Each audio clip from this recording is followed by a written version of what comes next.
গ্রাম পঞ্চায়েত পরীক্ষার বিজ্ঞপ্তি এখনো প্রকাশ করা না হলেও প্রস্তুতি শুরু করার এটাই সেরা সময়। যারা এখন থেকে পরিকল্পনা করে পড়বেন তারাই পরীক্ষায় এগিয়ে থাকবেন। প্রথমে সিলেবাসকে 4 ভাগে ভাগ করুন: বাংলা, ইংরেজি, অঙ্ক, সাধারণ জ্ঞান ও কারেন্ট অ্যাফেয়ার্স।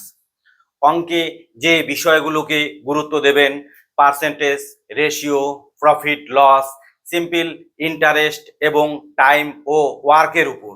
বাংলা ও ইংরেজিতে গ্রামার ও ভোকাবুলারি নিয়মিত অনুশীলন করুন।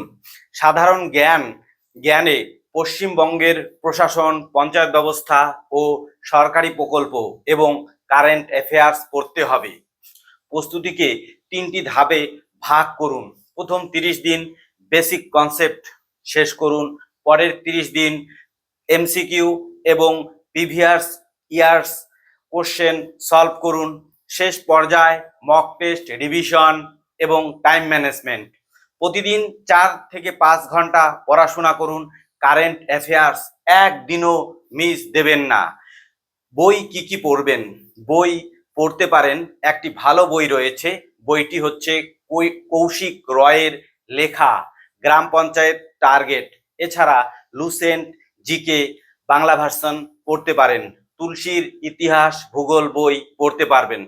মনে রাখবেন, গ্রাম পঞ্চায়েত পরীক্ষায় সাফল্যের মূল মন্ত্র হলো কম বই, বেশি রিভিশন এবং নিয়মিত মক টেস্ট। সবাই ভালো করে প্রস্তুতি নেবেন। ভিডিওটিকে ভালো লাগলে লাইক, কমেন্ট এবং শেয়ার করতে ভুলবেন না।